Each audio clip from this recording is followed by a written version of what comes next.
পটিয়া উপজেলার যে সমস্ত মূর্খ লোকেরা নীলক্ষেতে জাল সার্টিফিকেট দিয়ে চাকরি করেছে, বিগত ব্যাংক প্যাসেজ মুক্ত হওয়ার পরে ব্যাংকিং সার্টিফিকেট যাচাইয়ে দুর্নীতি, যাচাইয়ে যাদেরকে দুর্নীতি এবং সার্টিফিকেট জালের অভিযুক্ত করা হয়েছে তাদেরকে ব্যাংকিং সিস্টেম ফলো করে বাংলাদেশ ব্যাংকের অনুমোদন সাপেক্ষে তাদেরকে বরখাস্ত করা হয়েছে এবং তাদেরকে বলা হয়েছে যে আপনাদেরকে একটা পরীক্ষা নেওয়া হবে, আপনারা আবার পরীক্ষা দিন, পরীক্ষা যদি আপনারা উত্তীর্ণ হন তাহলে আপনারা এখানে নিয়োগ পাবেন, আগে তো পরীক্ষা ছাড়া তারা নিয়োগ পাবেন।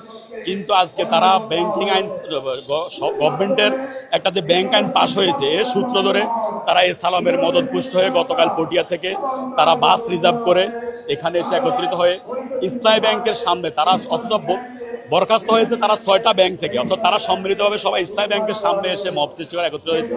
এই খবর পাওয়ার সাথে সাথে আমরা গ্রাহকরা সম্মিলিতভাবে এখানে একত্রিত হয়েছে। আমাদের উপস্থিতি টের পেয়ে তারা প্রশাসনকে সহযোগিতা, প্রশাসনকে বলছে যে আমাদেরকে এখানে নিরাপদে এক্সিট করার ব্যবস্থা করে দেন। প্রশাসন তাদেরকে এখানে নিরাপদে এখানে সরিয়ে দিয়েছে। যদি আর তারা আজকে যদি তারা এখানে আর কতক্ষণ অবস্থান করতো তাহলে তারা গ্রাহকদের তোপের মুখে পড়তো।